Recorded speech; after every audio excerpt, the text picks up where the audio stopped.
One man walked into a fortress alone. 6 concrete bunkers poured fire into the slope where his friends had just died. Every machine gun was aimed at the killing ground he would have to cross.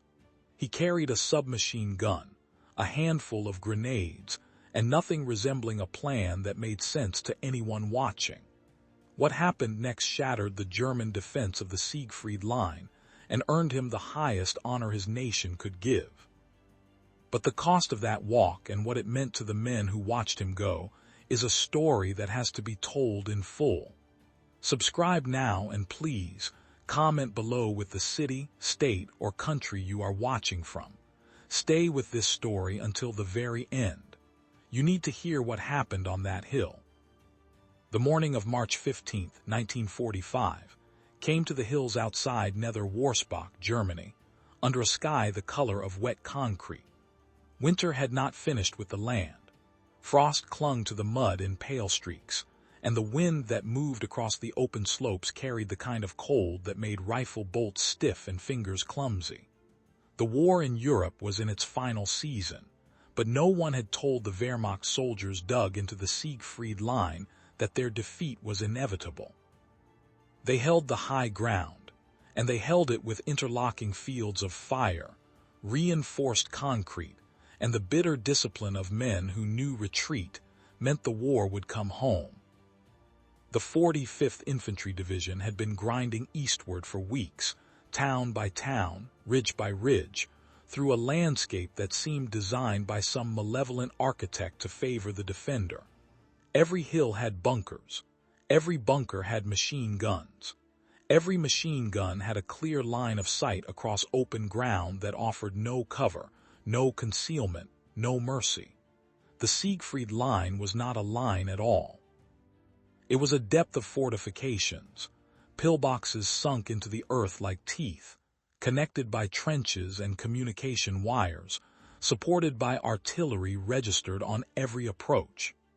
To break it required infantry to walk into fire and keep walking until they reached the guns or died trying. Fox Company, 2nd Battalion, had drawn the hill outside Nieder Wurzbach. It was not a dramatic piece of terrain.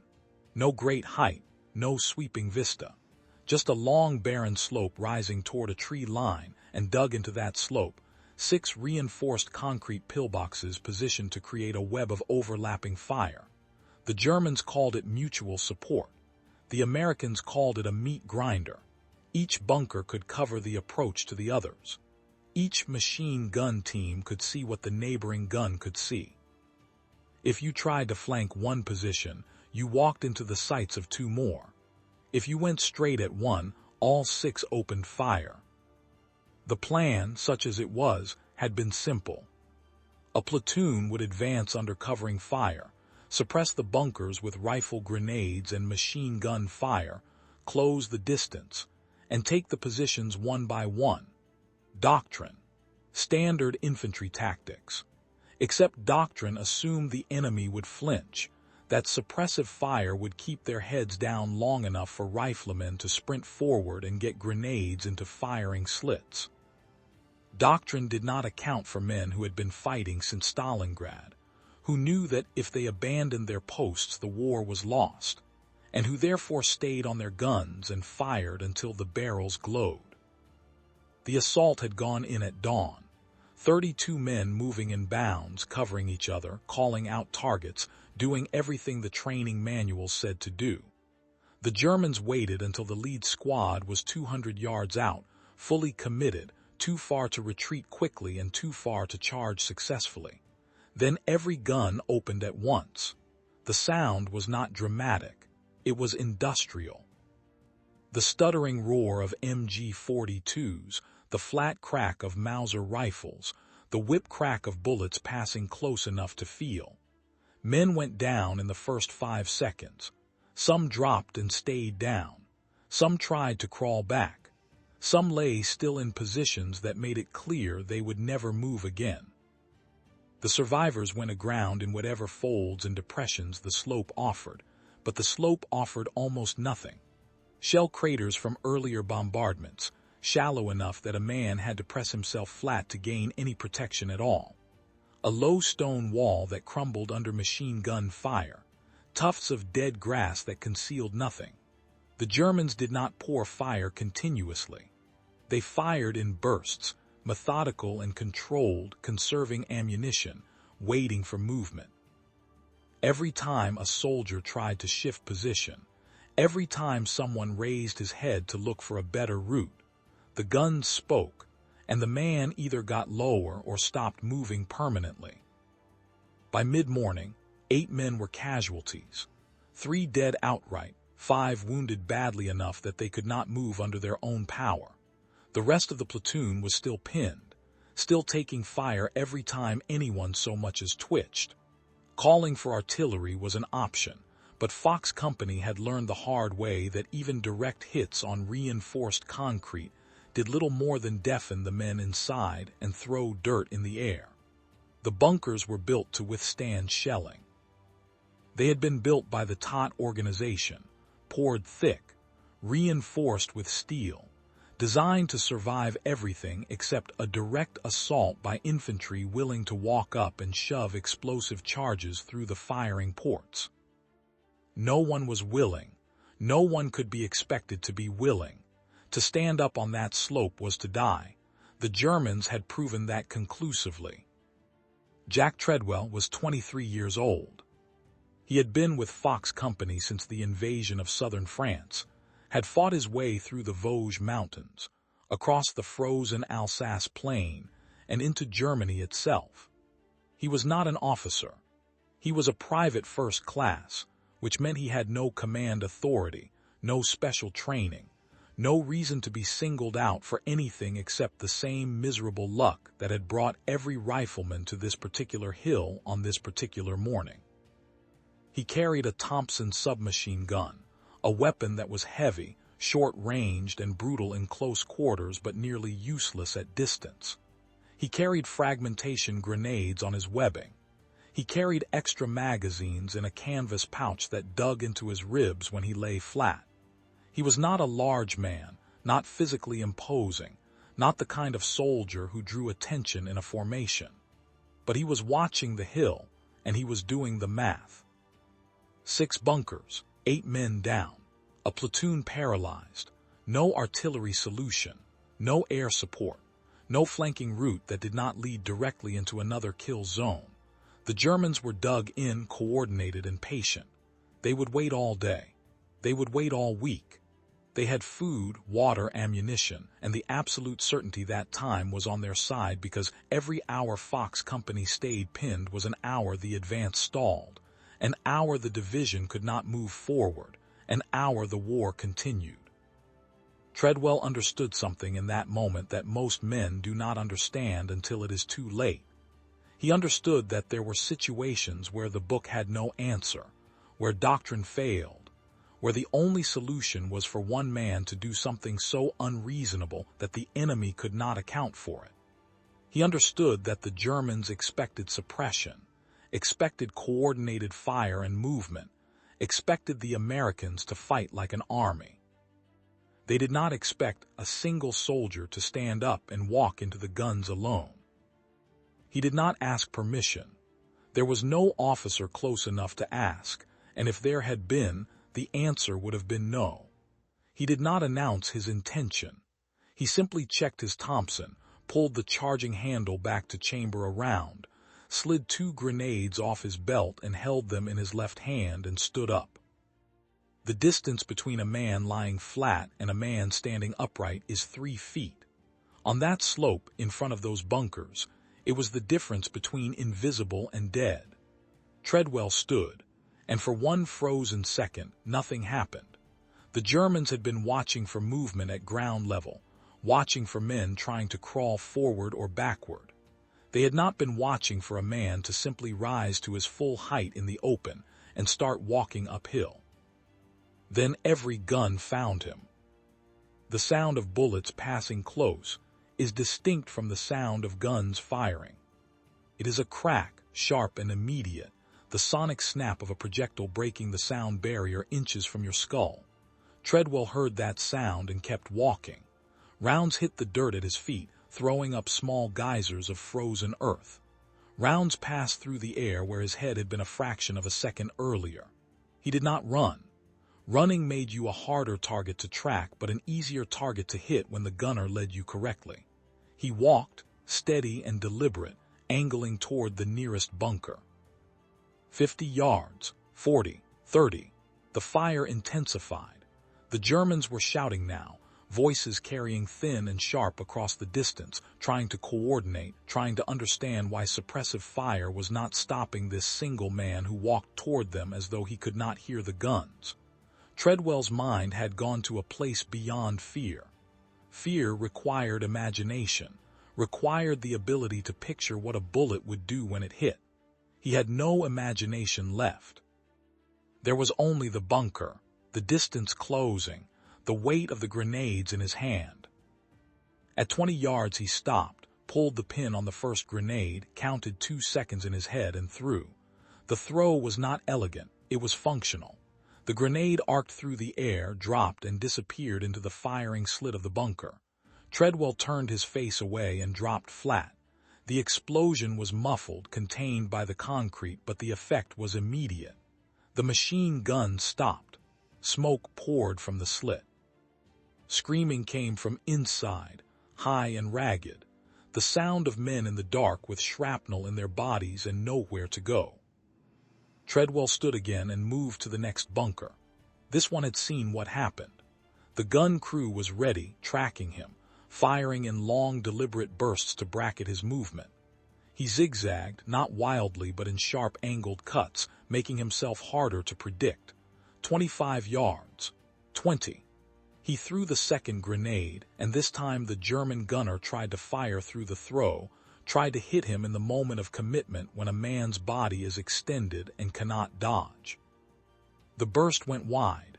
The grenade went in.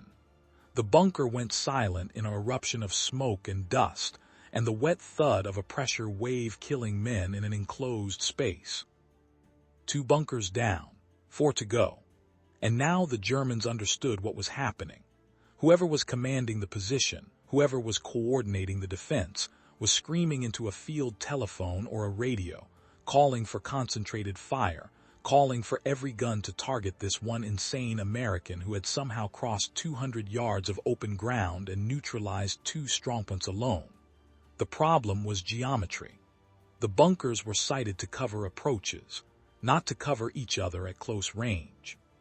Treadwell was now inside their optimum fields of fire, too close for the machine guns to depress their barrels low enough, too close to the first line of defense for the second line to engage without hitting their own positions. He pulled 2 more grenades from his webbing and ran, not toward the next bunker in sequence, but toward the one farthest upslope, the one that seemed to anchor the entire position. If there was a command post, if there was an officer coordinating fire, it would be there. Rifle fire cracked from the trenches connecting the bunkers. Individual German soldiers, riflemen and submachine gunners were coming out of cover to engage him directly. Treadwell dropped to one knee, brought the Thompson up, and fired a long raking burst across the trench line. The Thompson was not an accurate weapon beyond 50 feet, but accuracy did not matter when you were putting 45 caliber rounds into a space 4 feet wide. Men went down. Others dove back into the trench. He sprinted the last 15 yards, grenades in hand, and this time he did not stop to throw. He ran directly at the bunker, pulled both pins in rapid succession, and hurled the grenades underhanded into the firing slit from less than 10 feet away. Then he threw himself sideways, hit the ground, and rolled behind the bunker's concrete wall as both grenades detonated inside. The blast was louder this time, sharper, and when the smoke began to clear, there was no return fire. Treadwell stood and looked back down the hill. Fox Company was still there, still pinned, but now they were watching. Every man who could see the slope had seen what just happened. They had seen one of their own walk into fire that had killed 8 men, and they had seen him take 3 bunkers without backup, without support, without hesitation. The psychological effect of that sight was more powerful than any order a sergeant could shout or any officer could give. But Treadwell was not finished. 3 bunkers remained, and those bunkers still had their guns, still had crews, still had ammunition. He moved along the trench line, staying low now, using the ground the Germans had dug for their own protection. He found a communication trench and followed it toward the 4th bunker, moving fast, Thompson up and ready. He came around a traverse and found 2 German soldiers crouched in the trench, young men with coal scuttle helmets and fear in their faces. They started to raise their rifles. Treadwell fired first. The range was less than 15 feet. The Thompson roared and both men collapsed. He kept moving. The 4th bunker was just ahead, and he could hear voices inside, urgent and overlapping, men trying to decide whether to stay on the gun or abandon the position. Treadwell made the decision for them. He stepped up to the rear entrance of the bunker, pulled his last grenade, yanked the pin, held it for 2 seconds and tossed it inside. He stepped back around the corner of the entrance. The grenade detonated with a flat crack that sent dust billowing out of the doorway. He waited 3 seconds, then moved inside. The interior of a bunker is a nightmare space. Low ceiling, narrow corridors, air thick with cordite smoke and the smell of blood and burned wool. Emergency lanterns cast weak yellow light that made shadows jump and twist. Treadwell moved through the smoke, Thompson shouldered, ready to fire. He found 4 men. 2 were dead. 2 were wounded, sitting against the concrete wall, hands empty, eyes dull with shock. He motioned for them to stay down and moved on. The 5th bunker was connected by a covered trench. Treadwell followed it, boots crunching on duckboards, breath coming hard now, adrenaline giving way to the first edges of exhaustion. He had been moving at full intensity for 15 minutes, his body burning through energy it did not have, his mind running on nothing but forward momentum. He reached the 5th bunker and found it abandoned. The crew had fled when they saw the others fall, had run back toward the 6th and final position, the largest of the bunkers, the one built into the hillside at the top of the slope. Treadwell followed them. He did not have a grenade left. He had half a magazine in the Thompson, maybe 20 rounds and no spare ammunition. But he had something more important. He had broken the coherence of the defense. The Germans were no longer fighting as a coordinated unit. They were reacting, retreating, losing the initiative. The final bunker was larger, deeper, reinforced with extra layers of concrete and a steel door at the rear entrance. Treadwell approached it carefully, knowing that if the Germans rallied here, if they made a stand, he was out of options. He reached the door and found it open. He stepped inside, Thompson raised, and found himself in a command post. Maps on the wall, field telephones on a wooden table, and sitting at that table, hands flat on the surface, was a German officer. Mid-30s, clean-shaven, wearing the Feldgrau tunic of a Wehrmacht lieutenant. He looked at Treadwell with an expression that was not quite fear and not quite relief. He looked at a man who had just walked through 6 bunkers alone and who was still standing. The lieutenant spoke in careful, accented English. He said that he was the commander of the position. He said that his men would surrender if Treadwell guaranteed they would not be shot. Treadwell said nothing. He gestured with the Thompson toward the door.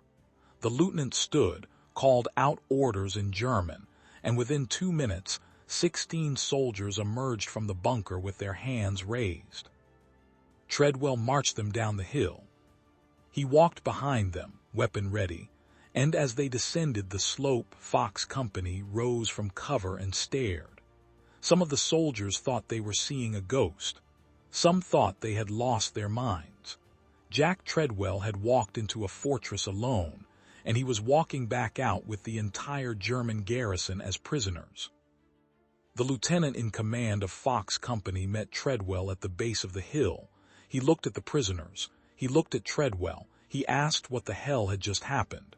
Treadwell said he had taken the bunkers. The lieutenant asked if anyone had gone with him. Treadwell said no. The lieutenant did not ask why. He did not need to. Every man in the company had seen it. What Treadwell had done was more than tactically effective. It was psychologically transformative. The soldiers of Fox Company had been pinned, helpless, watching their friends die, trapped by a problem that had no solution. And then one man had walked into the fire and solved it. The effect of that example cannot be quantified in after-action reports or tactical analyses. When Fox Company resumed the assault an hour later, they moved with a fury and confidence that came from having seen the impossible made real. They took the hill. They broke through the Siegfried Line. They did not stop. Word of what happened spread through the battalion by nightfall, through the regiment by morning, through the division by the end of the week. Officers who had not been there did not believe it. Men who had been there struggled to describe it in ways that made sense. The official report listed the action as neutralization of 6 enemy fortified positions and capture of 16 enemy personnel by a single soldier acting alone under direct fire. It listed the 8 American casualties. It listed the tactical result, which was the collapse of organized resistance on that sector of the line and the continuation of the advance. What it did not list was the weight of what Treadwell had carried up that hill. Not the Thompson, not the grenades. The weight of knowing that 8 men had already died trying to do what he was about to attempt. The weight of knowing that if he failed, Fox Company would stay pinned, more men would die, and the assault would fail. The weight of understanding that sometimes the only way forward is to walk into the fire and trust that you will reach the other side. The verification process for the Medal of Honor is exhaustive. Witness statements must be collected, corroborated, cross-checked. The action must meet specific criteria. It must be performed in combat against an armed enemy. It must involve risk of life above and beyond the call of duty. It must be witnessed by multiple credible sources. Jack Treadwell's action met every criterion with a clarity that left no room for debate. The company commander submitted the recommendation. The battalion commander endorsed it. The regimental commander endorsed it. The division commander endorsed it. The recommendation went up the chain, and at each level, officers read the report and understood that they were reading about something that belonged in the same category as Alvin York, Audie Murphy, and the handful of soldiers whose names define courage in the American military tradition.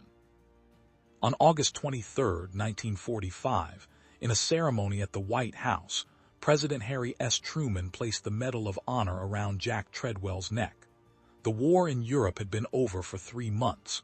The war in the Pacific had ended 8 days earlier. Treadwell stood in his dress uniform, still a young man, still carrying the war in his eyes, and received the recognition of a grateful nation. Truman shook his hand and said something that was not recorded. Treadwell nodded. The ceremony was brief. The honor was permanent. But the story does not end there. Jack Treadwell did not retire to a quiet life. He stayed in the Army. He rose through the ranks, earned a commission, became an officer. When the United States went to war in Vietnam, Treadwell went with it. He served 2 tours, commanded infantry units in combat, earned the Silver Star, the Bronze Star, and the Purple Heart.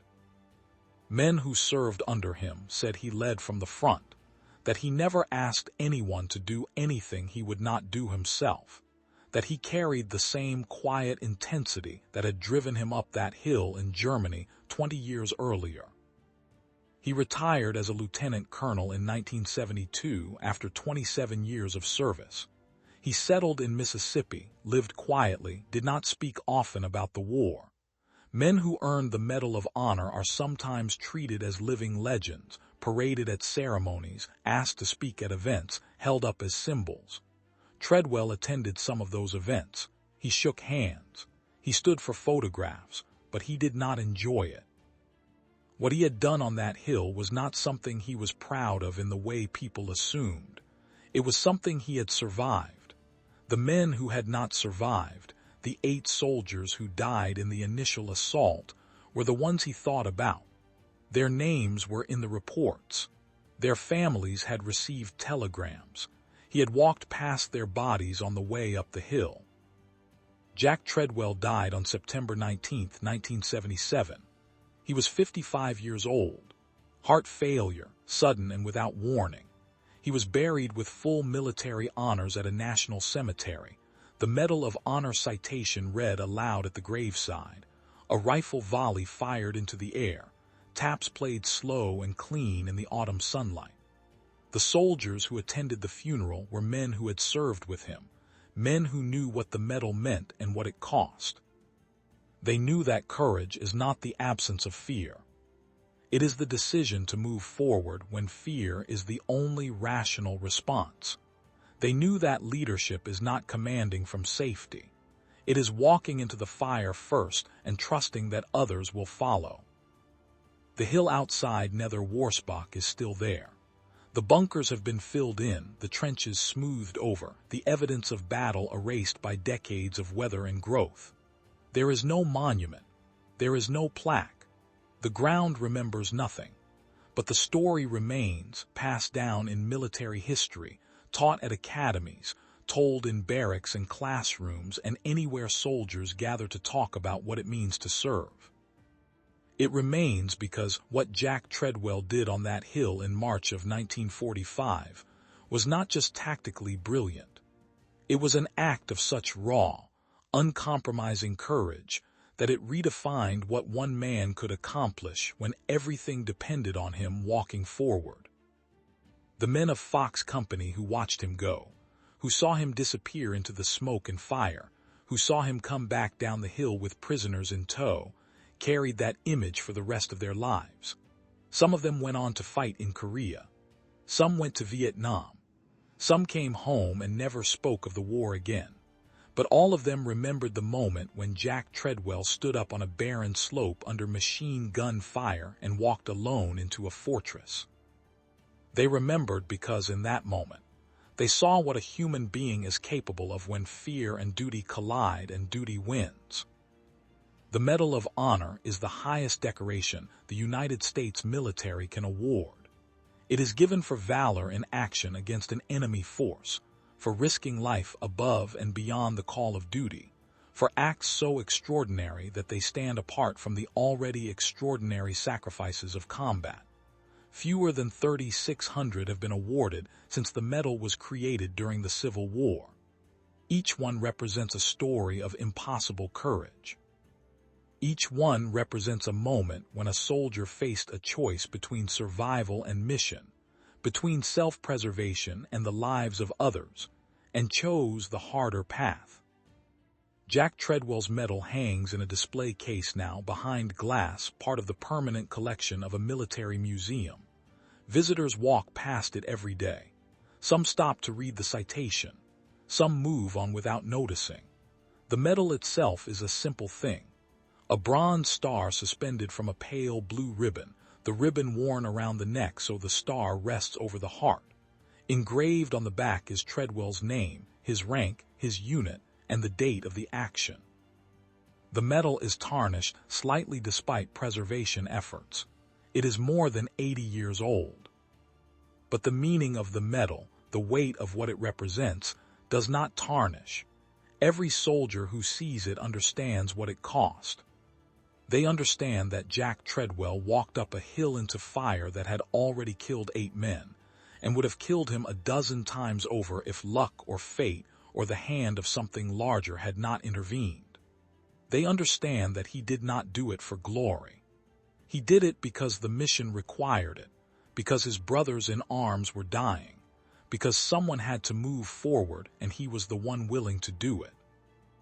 That willingness, that decision to act when action seems suicidal, is the defining characteristic of the men and women who earn the Medal of Honor. It is not superhuman. It is deeply, intensely human. It is the part of us that chooses meaning over safety, that values the lives of others above our own survival, that walks into the dark because someone has to and no one else is moving. Fox Company continued the advance after the hill was taken. They pushed through the Siegfried Line, fought their way deeper into Germany, crossed the Rhine, liberated concentration camps, and met Soviet forces on the Elbe River in May of 1945. Every step of that advance was built on the foundation of actions like Jack Treadwell's, small unit engagements where individual soldiers made impossible choices and somehow lived to see the result.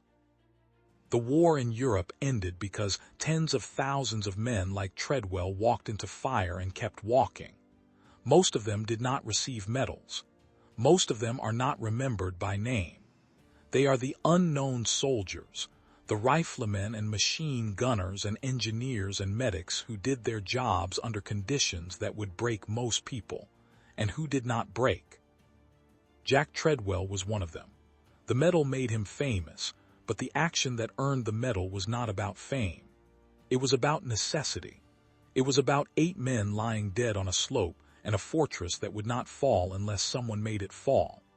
It was about the cold math of infantry combat, where progress is measured in yards gained and bodies spent, and where sometimes the equation balances only when one man does something so audacious that the enemy cannot respond in time. The Germans who surrendered that day were professional soldiers. They had fought on the Eastern Front, had survived the hell of the Ostfront, had retreated across Poland and into Germany with the Red Army at their backs. They were not cowards. They were not incompetent. They were men who understood war, who knew how to defend a position, who had done everything doctrine required. And they had been defeated by one man with a submachine gun and a handful of grenades, because that one man refused to accept that the position was unassailable. There is a lesson in that refusal. It is not a lesson about tactics or firepower or technology. It is a lesson about will. The Germans held the high ground, the fortifications, the firepower. They had every advantage except one. They did not have a man willing to walk into their guns alone. Fox Company did. That single variable changed the outcome of the engagement, changed the trajectory of the assault, changed the course of that one small piece of the war. And in war, especially in the grinding infantry war of the Western Front in 1945, the accumulation of those small pieces is what determines victory. No single action wins a war, but every action that succeeds makes the next action possible. Jack Treadwell's assault on those bunkers made it possible for Fox Company to take the hill. Taking the hill made it possible for the battalion to advance. The battalion's advance made it possible for the regiment to break through. The regiment's breakthrough contributed to the collapse of the Siegfried Line. The collapse of the Siegfried Line brought the Allies into the heart of Germany and hastened the end of the war. One man, one hill, one impossible walk into fire, and the ripples spread outward until they touched the fate of nations. That is the power of individual courage. That is why the Medal of Honor matters. It is not just a recognition of bravery. It is a reminder that history is not made by abstractions, by armies and strategies and grand plans. It is made by individuals who choose to act when action is terrifying, who choose to lead when leadership means walking into death, who choose to trust in something larger than themselves and move forward into the unknown. Jack Treadwell moved forward. He did not know if he would survive. He did not know if the grenades would be enough, if his aim would be true, if the Germans would surrender or fight to the last man.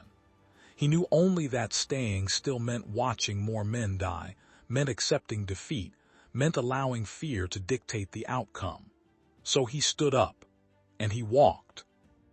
The soldiers who watched him walk, who saw him silhouetted against the gray sky with bullets snapping past and the bunkers pouring fire, saw something they would never forget. They saw a man become more than a man. Not a hero in the Hollywood sense, not a Superman immune to bullets. They saw a human being make the choice to sacrifice himself for others, to put mission above survival, to walk into the fire because that was what the moment demanded. And they saw him survive. They saw him win. They saw the impossible made real. That sight changed them. It changed how they fought. It changed what they believed was possible. And when they told the story later, when they tried to explain to people who had not been there what it was like to watch Jack Treadwell walk up that hill, they struggled for words. How do you describe the feeling of watching a man do something that should have killed him 10 times over and come out the other side? How do you convey the mix of awe and disbelief, and gratitude, and shame that you felt watching from cover while he walked alone? You cannot, not fully, but you try, and you make sure the story is told because stories like this need to be told. They need to be remembered. They need to be passed down to the next generation of soldiers, to the next group of young men and women who will face their own hills, their own bunkers, their own moments when courage is the only currency that matters. Jack Treadwell is gone now. The men who fought beside him are nearly all gone. The war they fought has passed into history, its veterans fading, its battles becoming names in textbooks rather than lived experiences. But the story remains. The hill outside Nieder Wurzbach remains. And the lesson of that day, the lesson written in blood and smoke and the scream of machine gun fire, remains. The lesson is this: one person can make a difference. One person acting with courage and conviction can change the outcome of a battle, can save lives, can inspire others to rise above fear and do what must be done. That lesson is not abstract. It is not theoretical. It was proven on a frozen hillside in Germany in March of 1945 by a private first class named Jack Treadwell, who decided that sometimes the only way forward is to walk into the fire and trust that you will make it through. He made it through, barely. By all accounts, by every calculation of probability and risk, he should have died in the first 30 seconds. But he did not. He walked the length of that slope, took 6 bunkers, captured 16 enemy soldiers, broke the back of a defensive position that had seemed unbreakable, and walked back down to his company alive. And Fox Company followed him. They followed him because they had seen what one man could do. They followed because if he could walk into that fire alone, they could walk into it together. They followed because courage, real courage, is contagious. It spreads. It multiplies. One man's decision to act becomes a company's decision to advance, becomes a battalion's momentum, becomes a breakthrough. That is the legacy of Jack Treadwell. Not just the medal, not just the citation. The legacy is the men who followed him up that hill, who went on to fight and win because they had seen the impossible made possible. The legacy is the story, told and retold, refined and remembered, carried forward through generations of soldiers who need to know that when the moment comes, when everything is on the line and fear is screaming at you to stay down, you can stand up. You can move forward. You can walk into the fire. And sometimes, if you are brave enough and determined enough and maybe just lucky enough, you can walk out the other side. If this story moved you, if it made you think about courage, sacrifice, and what it means to lead when everything is at stake, please subscribe to this channel and like this video. Leave a comment below. Tell us what you think it takes to walk into the fire when everyone else stays down. Tell us if you think that kind of courage still exists today. And please tell us where you are watching from. What city, what state, what country. We want to know that this story is reaching people around the world, that the memory of Jack Treadwell and the men of Fox Company is being honored and remembered. Thank you for watching. Thank you for listening. And thank you for making sure that stories like this never fade into silence.